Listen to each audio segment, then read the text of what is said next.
अब चुनाव आयोग लगता है कि वो सरकार का गुलाम हो चुका है। उसको समझ में ही नहीं आ पा रहा है कि क्या डिसीजन लेना है और क्या करना है। नहीं कोई बीएलओ के पास कोई ना हम गए ना कोई पार्टी का वर्कर गया। दरअसल आप समझिए ना, बार बार हम कर रहे हैं। अजीत अंजुम ने वीडियो वायरल किया जिसमें बीएलओ खुद से साइन करके दे रहा है। यहाँ वो काम से बीजेपी के लोग बड़ा अच्छे से कर रहे हैं, जिसका एक वीडियो वायरल बड़ा अच्छे से हमने किया। फर्जीवाड़ा नहीं, इस पर बीएलओ को साइन करना है, ये फर्जीवाड़ा है कि नहीं? आप फर्जी वोटर की बात करते हैं, उसी फर्जी वोटर पे आप 2024 का चुनाव जीत कर लोकसभा में प्रधानमंत्री बने। पहले तो नैतिकता के आधार पर इस्तीफा देते। ये पुनरीक्षण का जो फॉर्म भरा रहा तो आपको इसमें कैसे पता चला कि नेपाली बांग्लादेशी है? मतलब कुछ भी, इस चुनाव को भी हिंदू मुसलमान, इस वोटर लिस्ट को भी हिंदू मुसलमान करने में लगे हैं। नमस्कार, बिहार मिथिला न्यूज में आपका स्वागत है। मैं मनोज। देखिए, जो गंभीर मुद्दा होता है उस पर हम वहां तक पहुंचने का प्रयास कर रहे हैं जहां गंभीर मुद्दे का, समस्या का समाधान हो रहा है या उस गंभीर मुद्दे पर लोग चिंतन कर रहे हैं। हम बता दें, अभी पूरे देश में वोटर वेरिफिकेशन को लेकर के सबसे गंभीर मुद्दा, और खासकर बिहार में, क्योंकि 2025 में बिहार का चुनाव है। और हम बता दें, अभी वार्ड 20 में हम पहुँचे हैं और वार्ड 20 में देखिए कई लोग ऐसे हैं जिनके पास या तो कागजात नहीं थे या कागजात जमा करने के बाद जो वोटर वेरिफिकेशन के लिए बीएलओ आ रहे हैं उनसे क्या समस्या है। चले हम पूछ लें। यहाँ पर काफ़ी लोग देखे हाथ में सभी ये अपने अपने जो एक आइडेंटिटी है, एक जो 11 आइडेंटिटी में से एक माना गया, सबके हाथ में है। हमारे साथ पार्षद प्रतिनिधि हैं जो लगातार अपने क्षेत्र के लोगों का नाम वंचित न रहे इसके लेकर काम कर रहे हैं। राजनीति तो बहुत ज़्यादा चरम पर है। अभी तो बीजेपी का काम कर रहे हैं, वही कागज़ बनवा रहे हैं। आप कहते हैं कि कोई कागज़े नहीं है, सबके हाथ में कागज़ देख रहे हैं। हम बीजेपी वाला काम ये बीएलओ के साथ बैठ कर नहीं कर रहे हैं, हम चेक कर रहे हैं, क्योंकि यहाँ पर बीएलओ आया ही नहीं है। तो बीएलओ नहीं आया तो फॉर्म देखना पड़ेगा ना कि फॉर्म जमा। कैनो कंप्लेन किए कि बीएलओ डीएम साहब पूरा तैयार है, डाटा दे रहे हैं, तो क्यों नहीं आप कंप्लेन? हाँ भाई हम कह रहे हैं कि फॉर्म जमा है कि नहीं। क्योंकि ये चीज़, ये तो अजीत अंजुम जी ने भी खोल कर रख दिया कि फर्जी सिग्नेचर। सही बात है, कई ऐसे लोग हैं जिनके पास बीएलओ नहीं आया, उनका फॉर्म जमा है। तो बस मैं ये चेक कर रहा हूँ, मुझे ये चढ़ा कि नहीं फॉर्म में चढ़ा है कि नहीं। चढ़ा है कि नहीं? हाँ, अब तक मैंने जो चेक किया 1-2 का था जिसको ऑनलाइन मैंने उसका कर दिया, उसका साइन वगैरह सब लेके जो सबूत। हम बीजेपी वाला काम, बीजेपी का समर्थन कर रहे हैं ना आप? किस चीज़ का? अरे आप वही चीज कर रहे हैं जो बीजेपी कर रही है। नहीं चढ़ना है हमको, किसी अब उसको क्लियर कर दे। 28 तारीख को सुप्रीम कोर्ट में सुनवाई है। हम 28 तारीख से पहले जो लोग वोटर्स हैं उनका इन्यूमरेशन फॉर्म में साइन हुआ है कि नहीं, एंट्री हुआ है कि नहीं, मुझे वो चेक करना है। हम तो 28 तारीख का सुप्रीम कोर्ट का वेट कर रहे हैं। अभी तो मेन इन लोगों को दस्तावेज मांगना है, जिस दस्तावेज पे सबसे बड़ा प्रॉब्लम आना है दस्तावेज पर। 80% लोग तो कर दिया। आपके वार्ड में कितने लोगों का जमा हो गया, बताइए। अभी तक हम जो चेक किए हैं उसमें लगभग हमको लगता है कि 100 लोगों का चेक किया तो लगभग 7-8 लोगों का उसमें नहीं जमा था। 90% आपके वार्ड में हो गया। हाँ, लेकिन बिना बीएलओ के आए हुए, बिना आप ही सहयोग किए। यहाँ तो सब करता है, सब कांग्रेस के हम लोग राजद के कार्यकर्ता, भाजपा ना गलत बात। या कोई कार्यकर्ता नहीं, कोई बीएलओ के पास कोई ना हम गए ना कोई पार्टी का वर्कर गया। दरअसल आप समझिए ना, बार बार हम कर रहे हैं। अजीत अंजुम ने वीडियो वायरल किया जिसमें बीएलओ खुद से साइन करके दे रहा है। यहाँ वो काम से बीजेपी के लोग बड़ा अच्छे से कर रहे हैं, जिसका एक वीडियो वायरल बड़ा अच्छे से हमने किया कि बीएलओ को बैठा के 3 बीएलओ को, तो वो हम लोग को नहीं करना। हम तो सिर्फ इंतजार में कि कोई कमी आनी चाहिए। वो लोग भी कर रहे हैं तो कागज के आधार पर करें कि बिना कागज के आधार पर करें, ये बताइए। अरे भैया, तो वो बिना कागज के आधार पर आपके यहाँ हुआ? बिना कागज के आधार पर किसी का कागज लिया थोड़े गया, किसी का साइन थोड़े किया हुआ। जो इपिक नंबर भर रहे हैं वो तो है। अरे इपिक नंबर तो बस मिलेगा ही ना, जो फॉर्म आ रहा है उसमें तो इपिक नंबर ऑलरेडी है। बस तब तो फिर कोई रिसीविंग तो किसी का, आप रिसीविंग खोजिए ना किसी के पास, किसी एक आदमी के पास रिसीविंग नहीं मिलेगा आपको। नो वन किसी आपको ऑनलाइन दिख रहा है। ऑनलाइन बस ये दिखा फॉर्म जमा है। आगे का दस्तावेज की प्रक्रिया होगी। तो मेन तो फंसना वहां पर है कि जो 13 दस्तावेज मांग रहा है वो 13 दस्तावेज में प्रॉब्लम ज्यादा होना, उसमें एक भी नहीं होगा। आप मानते हैं कि दरभंगा के निवासी हैं, 11 में से एक भी नहीं होगा? हम बता रहे हैं, हाई कोर्ट का देखिए आप आधार कार्ड ले लीजिए। आधार कार्ड तो होना भी चाहिए ना। वो तो जिस आधार कार्ड से आपने बैंक को लिंक कर दिया, आप आवासीय प्रमाण पत्र मांग रहे हैं ना, आवासीय प्रमाण पत्र बनता है आधार कार्ड से।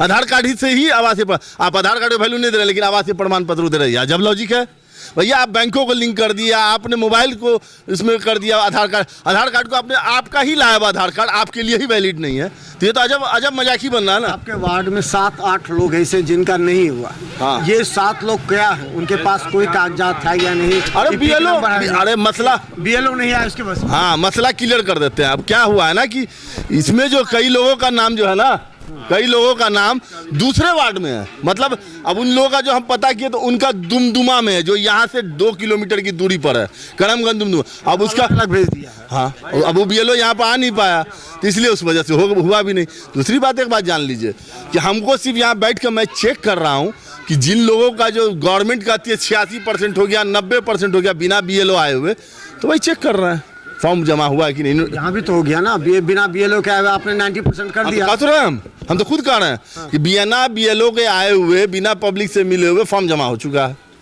हम तो सीधी बात कर रहे हैं। अरे फर्जी रोकने की बात है, फर्जीवाड़ा चल रहा है। तो चुनाव आयोग एक बात बताइए, फर्जी वोटर रोकने की बात हो रही है। चढ़ा है क्या फर्जी? हम दूसरा क्लियर कर देते, सुन तो लीजिए भैया, पहले सुनिए। फर्जीवाड़ा रोकने के लिए फर्जी साइन करके फर्जीवाड़ा हो रहा है। अगर जेन्युइन है, नहीं क्यों, कैसे नहीं मानेंगे? इपिक नंबर मानिए नहीं, उससे नहीं मानेंगे ना। आप जिस वोटर का आप डालिएगा उसका ये इनका ये बिल्कुल है। एक मिनट रुकिए, ये है सूफी खातून, है ना? तो इनका जो सूफी खातून होगा तो साइन उनका लगेगा, अंगूठा उनका लगेगा कि BLO का लगेगा? अच्छा ठीक है, मान आप ये एक मिनट रुकिए चाचा, आपके पास फॉर्म होगा? ये दिखाइए कहाँ का फॉर्म कहाँ? नहीं ना, हम एक चीज क्लियर, ये वोटर आई कार्ड है। फॉर्म लाइए। एक मिनट रुकिए, पकड़िए इसको। ये वोटर आई अरे हम कार्ड क्लियर कर देते, मेरे पास फॉर्म है। हाँ, ये उनका बाबा, उनका हाँ, इनका दीजिए, इनका दीजिए। नहीं, हम दूसरा चीज कर रहे हैं, इनकी वाइफ का है। हाँ, पीछे जो साइन करना है, पीछे किसको साइन करना है? जो एप्लीकेंट है उसको, एप्लीकेंट को। तो BLO क्यों साइन करेंगे? अच्छा ठीक है, अगर ये फर्जीवाड़ा है कि नहीं? नहीं फर्जीवाड़ा नहीं, इस पर BLO को साइन करना है, ये फर्जीवाड़ा है कि नहीं? आप फर्जी वोटर की बात करते हैं, उसी फर्जी वोटर पे आप 2024 का चुनाव जीत कर लोकसभा में प्रधानमंत्री बने। पहले तो नैतिकता के आधार पर इस्तीफा देते। यहाँ साइन करना है जिनका इपिक नंबर यहाँ है, ये सामने इपिक नंबर है, यहाँ देख लीजिए, देखिए। आप ये मानिए, ये इपिक नंबर सही है कि गलत? मानिए ये आदमी सही है ना? हाँ, इपिक नंबर है, सही है। अच्छा मान के चलिए कि समय की कमी की वजह से ये एप्लीकेंट साइन नहीं कर पाए, फिर काहे आप नियम निकाले? आप क्यों नियम निकाले? हर घर BLO जाएंगे, ये माने निर्वाचन आयोग माने कि हम फर्जीवाड़ा करवा रहे हैं? मैं कम रहा माने इस चक्कर में जिन लोगों के पास नहीं पहुंच पाए उसका क्या कीजिएगा? अभी जैसे मेरा 7-8 लोग है जिसका दुमदुमा में फेंका गया, उसका क्या कीजिएगा? उस वोटर को बाहर कर दीजिएगा। उसका राशन कार्ड में नाम होगा, अगर वोटर ID में नाम नहीं, उसको नागरिकता बाहर कर दीजिएगा। उसको राशन कार्ड नहीं मिला, उसको पेंशन मिला, पेंशन मिलना बंद हो जाएगा। फर्जीवाड़ा तो है। हम बस सिर्फ चेक कर रहे हैं। देखिए मेरा मसला यहाँ पर जो लोगों को बैठ के हम ऑनलाइन जो निकाला गया, इसमें बार बार आ रहा है कि आप चेक कीजिए आपके यहाँ के लोगों का हुआ कि नहीं। बस मैं चेक कर रहा हूँ, नहीं होगा तो फिर तो उसका तो सवाल होगा ना। तो अगर नहीं होता उसको क्या कीजिएगा? आप देखिए यहाँ है 7-8 लोग, यहाँ 6000 वोटर हैं इस वार्ड में। अब तक मैंने 100 को चेक किया, बचा है 5909 5900। तो 5900 को चेक कर दीजिए ना, तब ना हम कहेंगे 90% का आंकड़ा है कि नहीं, कि 100% है कि 50% है। लोग आ रहे हैं आपके पास ही, आ रहे कागज लेके आ रहे हैं ना? हाँ, वोटर ID से हम चेक कर रहे हैं, आ रहे हैं ना? हाँ। तो ये माना जाना कि यहाँ के लोगों के पास कागजात हैं। कोई वो कहते हैं कि बिना कागजात के लोग हैं, ऐसा तो नहीं ना है? अच्छा, दरभंगा में इस पर एक सवाल बड़ा अच्छा, सही सवाल किया। कुछ लोगों को मैंने देखा, भाजपा के लोगों ने लिखा कि बहुत भारी संख्या में बांग्लादेशी और नेपाली पकड़ाए हैं। भैया गिरफ्तारी हुई? नकली दस्तावेज बनाने पर गिरफ्तारी हुई? कितनों की गिरफ्तारी हुई है? सार्वजनिक किया जाए। नहीं तो जिन भाजपा के लोगों ने ये बोला है उनको सार्वजनिक माफी मांगना चाहिए कान पकड़ के। पहली बात तो बांग्लादेशी और नेपाली फर्जी पकड़ा गया और आपने गिरफ्तारी भी नहीं की, और कैसे उनको पता चला? या तो साला ये फॉर्म में भरा रहा, ये पुनरीक्षण का जो फॉर्म भरा रहा, तो आपको इसमें कैसे पता चला कि नेपाली बांग्लादेशी है? मतलब कुछ भी, इस चुनाव को भी हिंदू मुसलमान, इस वोटर लिस्ट को भी हिंदू मुसलमान करने में लगे हैं। एक चीज आप मानिए कि वोटर वेरिफिकेशन 5 साल पर जरूरी है नहीं। जो आदमी मर गए हैं, बिल्कुल होना चाहिए, बिल्कुल होना चाहिए। दिल्ली बस गए हैं, बिल्कुल वहाँ से भी लाभ उठा रहे हैं। नहीं, बिल्कुल होना चाहिए। वोटर वेरिफिकेशन कीजिएगा ना। वोटर वेरिफिकेशन 5 वर्ष में होना चाहिए या नहीं? या बहुत से ऐसे लोग हैं जो मृत हो गए या यहाँ से शिफ्ट हो गए हैं, दूसरा घर यहाँ है लेकिन अपना दिल्ली बॉम्बे में बना कर रह रहे, वहाँ का आधार कार्ड बना लिए, तो ऐसे लोग का नाम कटना चाहिए। बिल्कुल वेरिफिकेशन किया जाए। जो मृत हो गए, जो याद कहीं और परमानेंट शिफ्ट हो गए, या जो लोग 2 जगह है उसको कीजिए, वेरिफिकेशन होना चाहिए। लेकिन ये तो परेशान करने का मामला हुआ ना। अभी देखिए, अभी मैं जो यहाँ लगा हूँ, मैं यहाँ बैठा हूँ, कांग्रेस पार्टी के हमारे ऊपर से आदेश आया कि आप ये चेक कीजिए ऑनलाइन कि लोगों का फॉर्म जमा हुआ है कि नहीं।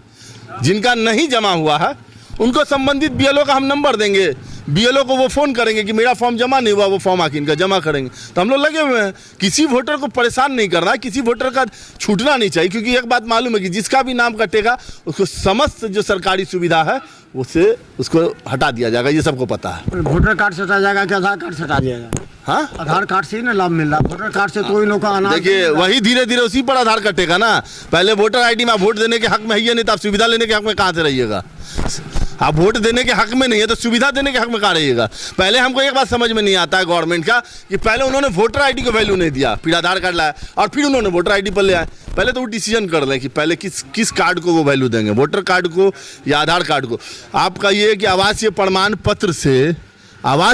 पत्र से वो 13 जो डॉक्यूमेंट है उसमें आवासीय प्रमाण पत्र है, लेकिन आवासीय प्रमाण पत्र किस चीज़ से बनता है? आधार कार्ड से। आप आधार कार्ड को वैल्यू नहीं दे रहे, लेकिन आधार कार्ड से बने हुए आवासीय प्रमाण पत्र को वैल्यू दे रहा है। तो मुझे लगता है कि निर्वाचन आयोग पूरी तरह से कंफ्यूज हो गए हैं, उनको समझ में ही नहीं आ पा रही करना क्या है। अच्छा, एक चीज़ बता देते हैं, टीएन शेषन जिस समय थे उस समय की चुनाव प्रणाली, चुनाव व्यवस्था, उन्होंने कई ऐसे गंभीर डिसीजन लिए थे, जैसे जो आरोपी हैं, जो अपराधी हैं, उनको चुनाव नहीं लड़ना है। उन्होंने चुनाव लड़ने के खर्च पर भी पाबंदी लगाई। टीएन शेषन जैसे लोगों की तरह चुनाव आयोग काम कर रहा है या चुनाव आयोग के अंदर बदलाव कहीं से नहीं करना। टीएन शेषन अलग चीज़ था, उसका मुकाबला कोई नहीं कर सकता। अगर वैसा करता तो देश में ऐसा नौबत नहीं आता। टीएन शेषन मैंने बेहतर काम किया, बहुत ही बेहतर, जैसे भी किया उसने बहुत ही बेहतर। पहले जो चुनाव आयोग था, हमको याद है कि हम लोग के वक्त में समझते थे हम लोग कि चुनाव का मतलब होता है पारदर्शिता, ट्रांसपेरेंसी। अब चुनाव आयोग लगता है कि वो सरकार का गुलाम हो चुका है, उसको समझ में ही नहीं आ पा रहा है कि क्या डिसीजन लेना है और क्या करना है। अपना उसका कोई डिसीजन नहीं है। टीएन शेषन की तो बात छोड़ दीजिए, वैसा चुनाव आयुक्त हो नहीं सकता है। ईमानदार और निष्पक्ष किसी पार्टी पर चुनाव आयोग का मतलब क्या होता है? आप किसी पार्टी के पक्षधर नहीं हो सकते हैं, आपको चुनाव करवा के जो उस पार्टी लायक है उसको लाना है। अब देखिए मेरे सामने वो चच्ची आ रही हैं, वो बेचारी परेशान है, उनका बूथ यहाँ से वोट ट्रांसफर है, पूछिए उनका अब तक नहीं जमा हुआ। अभी उनका फिर हम वोटर आई चेक करेंगे, उनका फॉर्म जमा होगी, उनसे भी लीजिए, उनसे पूछिए क्या दिक्कत हो? दिक्कत है, हमारे घर का सबको दे दिया है, मेरा आल पट्टी भेज दिया। अगर पट्टी दे दिया तो फिर बीएलओ आया था आपके पास? फिर नहीं आया कोई, बिना आए भी आपका नाम ट्रांसफर कर दिया। मतलब कि वहाँ गए थे ना सब लाने के लिए, सबका मिल गया स्कूल से। मेरा ऐसा हुआ कहीं पर्ची दिया है कि हुआ जाने के लिए। आप बोले नहीं कि हमारा जहाँ से था, पहले कहाँ वोट लगाए थे? गणेश मंदिर। हाँ गणेश मंदिर। तुम पूछे नहीं कि हमारा यही था तो कैसे हम चले? अब क्या पूछे मुझसे, तो बोला कि आपका वहाँ चला गया, तो हम क्या करें? तो चलिए ऐसा हम बता दें, ऐसे कई जगह मामले सामने आए हैं जहां उस वार्ड का वोटर को दूसरे जगह शिफ्ट कर दिया गया है। दूसरी बात है, समय कम होने की वजह से बीएलओ के ऊपर टारगेट था और लगातार उन्होंने साइन कर करके ईपिक नंबर का फॉर्म जो निकाल करके ले गए, वहां फॉर्म भरे और उसके गार्जियन से पूछा गया कि ये यहाँ रहते हैं कि नहीं, कहते हैं हाँ, तो वहाँ पर वो साइन करके खुद भर दी। ये बात सभी कहते हैं। और हम बता दें, अब समय ये आ गया है कि क्या वोटर वेरिफिकेशन से शुद्ध तरीके से, ईमानदार तरीके से चुनाव संपन्न होंगे। 2025 में बिहार का चुनाव है और इस चुनाव को लेकर के विपक्ष लगातार भाजपा पर हमलावर है कि भाजपा के निशाने पर चुनाव आयोग काम कर रही है।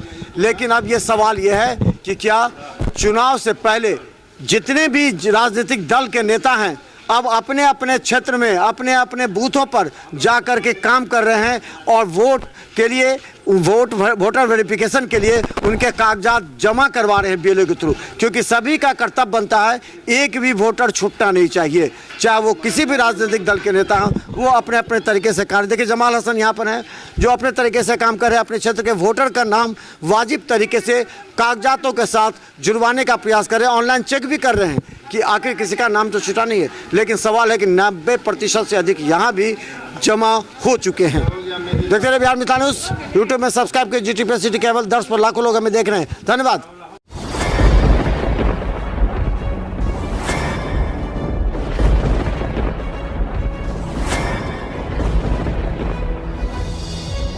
हम जीविका के सीआरपी छी 10 साल 12 साल से एको गो पाई न हमरा आर के दरमाहा घरे घरे क्या संदेश देता है कि या प्रशासनिक अधिकारी सही तरह से एक्टिव नहीं है या फिर नीतीश सरकार कंट्रोल नहीं कर पा रही है? ये सरकार में कमी है जो सर, सरकार जो कंट्रोल नहीं कर पाती है सर, बाकी जो भी है सब एक ही तरह। मनोज बाबू, आप फटे दूध से छाली निकालने वाले लोग हैं, ब्रेकिंग न्यूज के मास्टर हैं।